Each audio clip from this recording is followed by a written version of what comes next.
memaparkan sedikit mengenai pengertian ilmu pengetahuan dan teknologi. Ilmu berasal dari bahasa Arab, yaitu kata alima yang memiliki arti pengetahuan. Kemudian, di dalam bahasa Inggris juga dikenal dengan kata science, yang dimana kata tersebut berasal dari bahasa Latin, yaitu scio dan scire, yang memiliki arti yang sama, yaitu pengetahuan. Ilmu dapat diartikan sebagai pengetahuan mengenai suatu bidang dan telah disusun secara sistematis dengan suatu metode tertentu, sehingga dapat disampaikan secara rinci, detail, dan memiliki kebenaran yang bersifat umum. Sedangkan pengetahuan itu sendiri ialah sebuah informasi yang diketahui oleh seseorang maupun sekelompok orang, namun kebenarannya belum dapat diuji maupun dikaji. Dengan demikian, ada beberapa poin yang membedakan antara ilmu dan pengetahuan. Yang pertama adalah karakteristik, yang kedua adalah jangkauan, yang ketiga adalah metode pembuktian, yang keempat adalah objek yang disampaikan, dan yang kelima adalah kebenaran. Pengetahuan yang pertama adalah dari segi karakteristik. Ilmu sendiri memiliki sistem yang tersusun secara sistematis, sedangkan pengetahuan belum tersusun secara sistematis. Kemudian, dari segi jangkauan, ilmu memiliki jangkauan yang lebih luas dibandingkan dengan pengetahuan. Untuk perbedaan ilmu dan pengetahuan yang selanjutnya adalah dilihat dari metode pembuktian. Untuk ilmu sendiri menggunakan metode pembuktian yang bersifat objektif, sedangkan pengetahuan menggunakan metode pembuktian yang bersifat subjektif. Perbedaan yang selanjutnya adalah mengenai objek yang disampaikan. Untuk ilmu, objek yang disampaikan telah diuji dan dikaji, sedangkan untuk pengetahuan, objek yang disampaikan belum diuji maupun dikaji. Perbedaan yang terakhir adalah mengenai kebenaran antara ilmu dan pengetahuan. Untuk ilmu, kebenarannya harus bersifat umum dan universal, sedangkan untuk pengetahuan, kebenarannya sesuai dengan pemahaman sekelompok tertentu. Manusia menemukan iptek karena manusia kembali pada jalan pikiran yang rasional. Setelah manusia berhasil memperdalam ilmu pengetahuan, maka produk dari ilmu tersebut adalah teknologi. Ilmu pengetahuan berkembang melangkah secara bertahap menurut dekade waktu dan menciptakan zamannya. Dimulai dari zaman pra-Yunani kuno, abad pertengahan, Renaissance, zaman modern, dan masa kontemporer. Kesimpulannya bahwa perkembangan iptek yang saat ini terjadi berawal dari dunia barat dan mengakhiri masa kegelapan. Lahirlah era yang disebut sejarah Renaissance dan humanisme. Setelah ilmu pengetahuan yang terus berkembang, puncak dari pemikiran manusia yang disebut modern itu, yakni lahirlah revolusi industri. Revolusi industrilah sebagai cikal bakal adanya teknologi. Nah, nilai-nilai Pancasila sebagai pengembangan ilmu pengetahuan dan teknologi yang terkandung dari setiap sila-sila Pancasila, yaitu yang pertama, nilai ketuhanan sebagai dasar pengembangan ilmu. Nah, yang terdapat pada sila pertama yaitu ketuhanan yang Maha Esa. Sila ini memberikan dasar bahwa ilmu pengetahuan dan teknologi tidak hanya memikirkan apa yang ditemukan, apa yang dibuktikan, dan apa yang diciptakan, tetapi juga harus dipertimbangkan maksud dan akibatnya, apakah merugikan manusia dan masyarakat serta alam sekitarnya. Yang kedua itu nilai kemanusiaan sebagai dasar pengembangan ilmu. Yang terdapat pada sila kedua yaitu kemanusiaan yang adil dan beradab. Sila ini memberikan dasar-dasar moralis bahwa manusia dalam mengembangkan ilmu pengetahuan dan teknologi itu haruslah dengan cara-cara yang beradab. Yang ketiga itu nilai persatuan sebagai dasar pengembangan ilmu. Yang terdapat pada sila ketiga yaitu Persatuan Indonesia. Sila ini mendasari bahwa ilmu pengetahuan dan teknologi itu hendaknya dapat menumbuhkan rasa nasionalisme, rasa kebesaran bangsa sebagai bagian dari umat manusia di dunia. Keempat yaitu nilai kerakyatan sebagai dasar pengembangan ilmu. Yang terdapat pada sila keempat yaitu kerakyatan yang dipimpin oleh hikmat kebijaksanaan dalam permusyawaratan perwakilan. Sila ini mendasari bahwa pengembangan ilmu pengetahuan dan teknologi itu haruslah bersifat demokratis. Artinya, ilmuwan memiliki kebebasan untuk mengembangkan ilmu pengetahuan dan teknologi. harus menghormati dan menghargai kebebasan orang lain. Yang kelima yaitu nilai keadilan sebagai dasar pengembangan ilmu, yang terdapat pada sila kelima yaitu keadilan sosial bagi seluruh rakyat Indonesia. Nah, sila ini sebagai dasar dalam pengembangan ilmu pengetahuan dan teknologi dalam menjaga keseimbangan keadilan kehidupan manusia. Nah, di sini konsep Pancasila sebagai dasar nilai pengembangan ilmu mengacu pada beberapa jenis pemahaman. Di antaranya yang pertama, setiap iptek yang dikembangkan di Indonesia tidak boleh bertentangan dengan nilai-nilai yang terkandung dalam Pancasila. Yang kedua, setiap iptek yang dikembangkan di Indonesia harus menyertakan nilai-nilai Pancasila sebagai faktor internal pengembangan ilmu pengetahuan itu sendiri.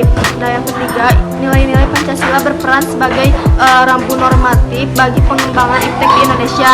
Nah, yang keempat, setiap pengembangan ilmu pengetahuan dan teknologi harus berasal dari budaya dan ideologi bangsa Indonesia sendiri, atau yang lebih dikenal dengan istilah indigenisasi ilmu, atau bisa juga disebut mempribumikan ilmu. Nah, di sini juga saya akan menjelaskan alasan diperlukannya Pancasila sebagai dasar nilai pengembangan ilmu. Nah, alasannya itu Pancasila dijadikan dasar pengembangan ilmu pengetahuan dan teknologi, yaitu yang pertama, kerusakan lingkungan yang ditimbulkan oleh adanya iptek mengakibatkan generasi yang akan datang menerima resiko rawan bencana. Nah, yang kedua, penggunaan benda-benda teknologi yang menggantikan peran nilai-nilai luhur. Dinamika dan tantangan Pancasila sebagai landasan pengembangan iptek. Tantangan terhadap Pancasila sebagai dasar pengembangan iptek di Indonesia adalah sebagai berikut. Yang pertama, kapitalisme yang menguasai perekonomian dunia, termasuk Indonesia. Yang kedua, globalisasi yang menyebabkan lebahnya daya saing bangsa Indonesia. Yang ketiga, konsumerisme menyebabkan Indonesia menjadi pasar bagi produk negara lain yang lebih maju. Yang keempat, pragmatisme yang berorientasi pada 3 ciri, yaitu keberhasilan, kepuasan, hasil mewarnai perilaku kehidupan. Adapun salah satu manfaat Pancasila untuk ilmu akuntansi adalah Pancasila sebagai dasar negara memiliki peranan penting dalam pembentukan profesional kerja seorang akuntan. Dengan adanya nilai-nilai yang terkandung di dalam Pancasila, itu akan mendorong pembentukan seorang akuntan yang lebih profesional dan tidak ikut tergerus dengan pemikiran kapitalis yang lebih condong ke arah individualisme, melainkan dengan adanya nilai-nilai yang ada di dalam Pancasila membuat seorang akuntan itu lebih nasional, lebih profesional, dan lebih beretika.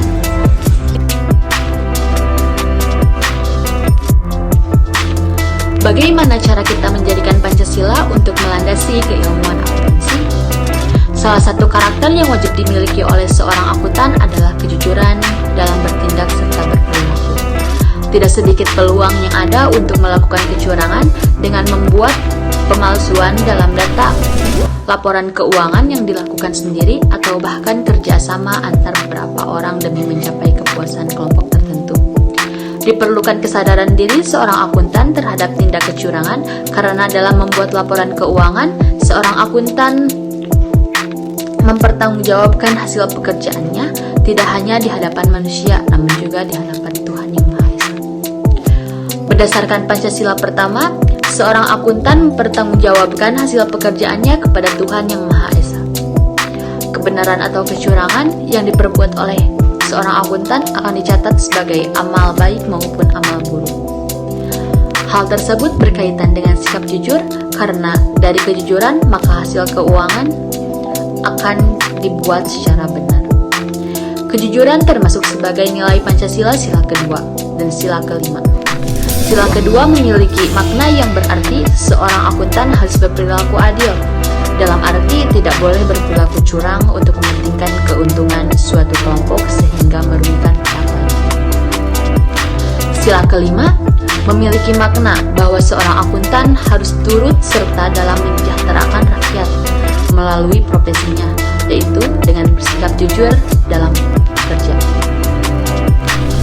Pada sila ketiga, Penerapan semangat persatuan dan persaudaraan yang dimiliki oleh seorang akuntan tentu sangat dibutuhkan untuk merekatkan hubungan antar komponen perusahaan atau aktivitas ekonomi. Melalui semangat persaudaraan, maka kesejahteraan ekonomi bangsa dan negara akan terwujud. Terdapat juga salah satu tugas akuntan yang berkaitan dengan Pancasila pada sila keempat, yaitu mengambil keputusan. Tugasnya, seorang akuntan tidak dapat memutuskan sebuah keputusan ke pihak, tetapi perlu adanya musyawarah agar keputusan tidak hanya terfokus pada tujuan kepentingan perusahaan besar, tetapi juga pada usaha-usaha menengah sampai ke usaha kecil.